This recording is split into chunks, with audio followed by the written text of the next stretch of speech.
दुआ ज़हरा का मामला रमज़ान मुबारक से ऑनवर्ड्स आप सब जानते हैं पूरे पाकिस्तान में हर घर में मौजूए बहस बना हुआ। लेकिन ऑल्दो कि ये तमाम तर मौज़ूआत बच्चियों की बाजियाबी, उनका अगवा हो जाना, उनका जिस्म फरोशी के अड्डों पर बिकना, इन तमाम तर मामलात पर मैं पिछले 10 साल से प्रोग्राम करता चला आया हूँ। यानी एक तरह से ये मेरा मौजू है समाजियात। लेकिन रमज़ान मुबारक से अब तक दुआ ज़हरा के केस पे मैंने आज तक कोई बात नहीं की, इसलिए कि मेरे पास कोई मुदल्लिल चीज नहीं थी, मेरे पास कोई सबूत नहीं था। क्योंकि प्रोग्राम सरेआम में भी हमने हमेशा ये कोशिश की है कि सिर्फ ऑडियो की बुनियाद पर नहीं, कम से कम वीडियो सबूत हो तो हम किसी के खिलाफ कार्रवाई करें।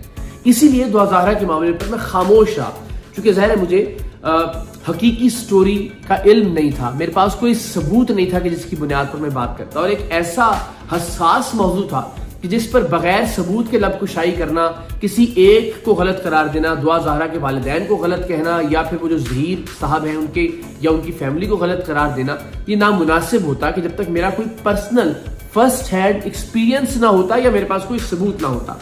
लेकिन आज मैं आपको बताने जा रहा हूं, इतने अरसे की खामोशी के बाद, कि दुआ ज़हरा वाले मामले पर एक बहुत बड़ा सवालिया निशान है। और मेरी अब तक की तहकीक के मुताबिक ये मामला इतना सीधा नहीं है जितना कि दिखाई दे रहा है। जैसा कि पाकिस्तान की अक्सरियत समझती है, मामला वैसा ही है।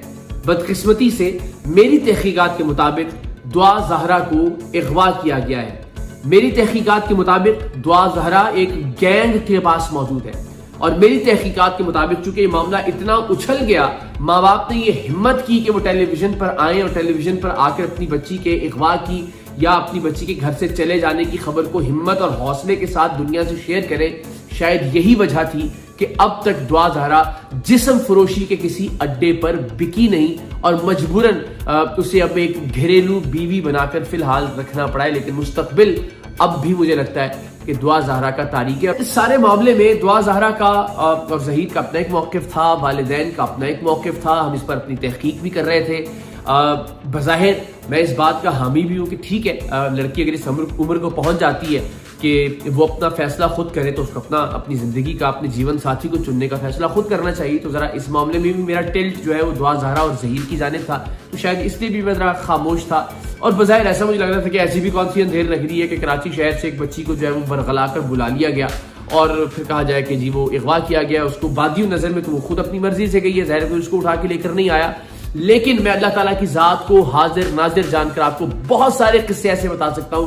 सरेआम के 10 साल की तारीख ऐसे प्रोग्राम से भरी हुई है जहां ज़हीर अहमद जैसे बदबख्त लोग बदकिस्मती से दुआ ज़हरा जैसी बच्चियों को शादी का झांसा देके, वरगला के, सोशल मीडिया के जरिए, फोन कॉल्स के जरिए बुलाते हैं और बुलाने के बाद फिर अल्टीमेटली उन्हें आगे एक गैंग के पास, फिर दूसरे गैंग के पास, फिर तीसरे गैंग के पास, गैंग दर गैंग जिस्म फरोशी के लिए और दीगर बदकारी के कामों के लिए उन्हें बेच दिया जाता है। और इस केस में ऐसा ही होने जा रहा था। हिम्मत है, सलाम है दुआ ज़हरा के माँ बाप को कि जिन्होंने इस मामले को सोशल मीडिया पर उछाला, वरना दुआ ज़हरा शायद आपको जिस्म फरोशी के किसी अड्डे पर मिलती। अब मैं इस नतीजे तक पहुंचा कैसे, और इस पर अभी मजीद तहकीकात जारी होगी, तो इंशाअल्लाह अज़ीज़ सबूत दर सबूत आपकी खिदमत में मैं पेश करूंगा। हमने पिछले तकरीबन 1.5-2 माह से ये एफर्ट की कि दुआ ज़हरा और उसके वालिदैन को मिलवा दिया जाए इंसानी बुनियादों पर। और अल्लाह ताला की ज़ात जानती है, दुआ ज़हरा और ज़हीर के जो वकील हैं राय साहब, वो हलफन कुरान मजीद पर हाथ रखकर इस बात का एतराफ़ करेंगे। मेरे पास उनसे मौजूद जो गुफ्तगू है उसकी रिकॉर्डिंग भी है, लेकिन अखलाक इस बात की इजाज़त नहीं देता कि वो रिकॉर्डिंग में उनकी मर्जी के बगैर शेयर करूँ। ज़ुनैरा साहिबा जो एंकर जिन्होंने उनका इंटरव्यू किया था, मैंने उनके तवस्सुत से भी कोशिश की और बहुत सारे ज़राए से मैंने कोशिश की कि हम कैमरों पर रिकॉर्ड नहीं करेंगे, हम कोई रिकॉर्डिंग नहीं करेंगे। हम सिर्फ ये चाहते हैं कि इस ईद पर, यानी जो कल ईद गुजरी है, उस पर बेटी अपनी माँ से मिल ले। मैंने दुआ ज़हरा के वालिद से बात की, उन्हें मैंने कन्विंस किया। मैंने उनसे अर्ज की कि देखिए आप इस बात की इजाज़त दीजिए कि माँ अपनी बेटी को मिले। उन्होंने कहा मुझे इस बात पर इकरार नहीं, अगर आप कहते हैं तो कोई एतराज़ नहीं। टेलीविजन पर, मीडिया पर, सोशल मीडिया पर उनका मौक़िफ़ अलग है, लेकिन मैं अल्लाह और अल्लाह के प्यारे रसूल सल्लल्लाहु अलैहि वसल्लम की ज़ात को गवाह बनाकर आपको ये बताता हूँ कि मुझे उन्होंने ये ज़बान दी कि मैं अपनी बेटी से या मेरी बीवी अगर मेरी बेटी से मिलती है तो मुझे उस पर कोई एतराज़ नहीं। मैंने उससे कहा कि अगर ज़हीर के साथ ये मुलाकात हो तो उन्होंने कहा अगर इसके अलावा और कोई ऑप्शन ना हो तो मैं ज़हीर के साथ भी अपनी बेटी से मिलने के लिए तैयार हूँ।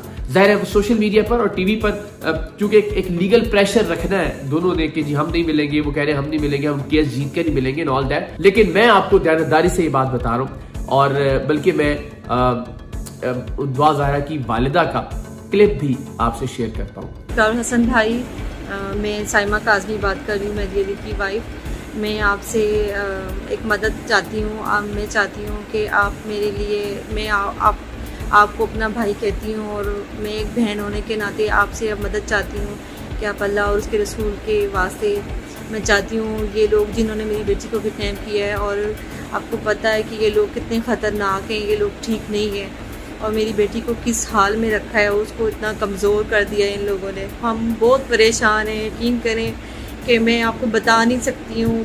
लोगों के घरों में ईद है, हमारे घर में ईद नहीं है, हमारे घर में क़यामत है। और मेरी बेटी से ये लोग गलत बयान दिलवा रहे हैं। इतनी छोटी बच्ची है और उसको गलत बयान दिलवा रहे हैं बाप की तरफ से। तो मैं वो बेटी जो अपने बाप के सीने पे सर रख के सोती हो, माँ से कई गुना ज़्यादा अपने बाप से प्यार करती हो, तो वो बेटी अपने बाप के लिए ऐसा तो नहीं बोल सकती। तो मैं उसके जहन से खेल रहे हैं, दिमागी तवाज़ुन उसका ख़राब कर रहे हैं। तो मैं चाहती हूँ कि आप ना मेरी बेटी को जाके चेक करें किस हाल में रखा हुआ है उसको। तो जनाब ये सूरत हाल है, यानी दुआ ज़हरा के वालिदैन मिलना चाहते थे अपनी बेटी से और मैंने ये यकीन दिलाया कि ज़हीर की फैमिली को कि आपकी मर्जी का मकाम, आपकी मर्जी की जगह, आपकी मर्जी की सिक्योरिटी, मैं गारंटी लेता हूं कि बाल भी बीका नहीं करेगा, कोई आपसे ऊंची आवाज में बात भी नहीं करेगा उस मुलाकात के अंदर। मैं मेक श्योर करूंगा मेरे घर में मुलाकात कर लीजिए, पुलिस की सिक्योरिटी की बात करें मैं उसका अरेंज करूंगा, पर्सनल सिक्योरिटी की बात कर लीजिए मैं उसका अरेंज करूंगा। दुआ ज़हरा के वालिदैन को ना हम मकाम बताएंगे मिलने का, ना हम वक्त बताएंगे मिलने का, लेकिन एक बेटी को उसकी माँ से मिलने दीजिए। ये तो एक बुनियादी हक है।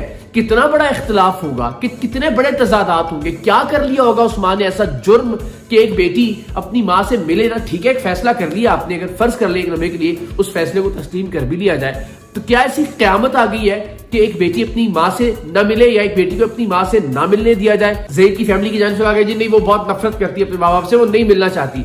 ज़हीर के कहने पे वो कराची से लाहौर आ सकती है। अगर वो फैमिली, अगर इंसानों वाली फैमिली है, अकदार वाली फैमिली है, तो क्या उस फैमिली को नहीं चाहिए कि उस बच्ची को कायल करे कि माँ बाप से मिल लेना चाहिए, जबकि माँ बाप खुद से मुलाकात करना चाहते हैं? मैं इस नतीजे पर पहुंचा कि अगर मैं ये अर्ज कर रहा हूं कि हम वैसे आप टीवी पे बहुत आ रहे हैं, वैसे आप अपना दुनिया को दिखा रहे हैं कि हम बहुत खुश हैं, इसलिए कि ज़ाहिर है आपके प्रोपेगेंडे का ये हिस्सा है, लेकिन मैं आपको हलफन ये कहता हूं, मैं आपको ये ऑफर देता हूं कि कैमरों की मौजूदगी के बगैर बच्ची को ईद पे उसकी माँ से मिलवा दीजिए। मैं आपसे कहता हूं अपनी मर्जी का मकाम, अपनी मर्जी की सिक्योरिटी, अपनी मर्जी का टाइम मुंतखब कीजिए।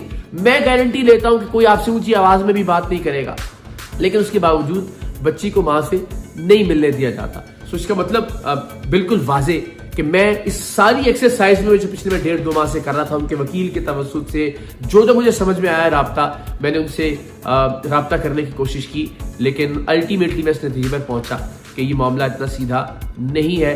बच्ची को बिल्कुल उसी तरह से जिस तरह हम जिस्म फरोशी के अड्डों से पिछले 10 साल से बच्चियां बाजियाब करवाते रहे हैं, और हर बच्ची की यही कहानी होती है कि मोहब्बत की शादी का झांसा देकर उसको बुलाया जाता है और फिर आगे बेच दिया जाता है।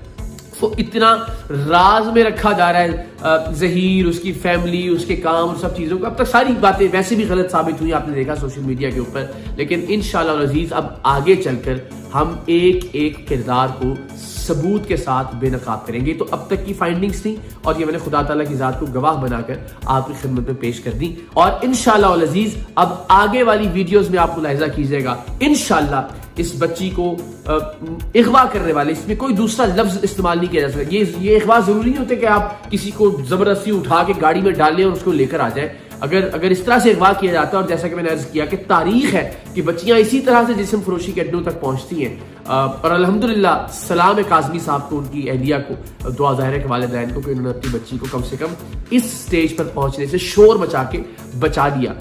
तो एक एक किरदार इंशाअल्लाह अज़ीज़ बेनकाब होगा, सबूत के साथ बेनकाब होगा आने वाली वीडियोस में, और इंशाअल्लाह आज से मैं इस मौजू को इंशाल्लाह मौजू बहस बनाऊंगा, इस मौजू को एक नई जहत दूंगा, इस मौजू को इंशाल्लाह अजीज मैं इतना मेक श्योर करूंगा कि आइंदा दुआ ज़हरा जैसी कोई भी बच्ची किसी के वरगलाने से किसी भी खतरनाक सूरत हाल में न पड़ जाए। तमाम लोगों की बेटियां परवरदिगार दो आलम महफूज रखे, उनकी इज्जतों को महफूज रखे। पाकिस्तान जिंदाबाद।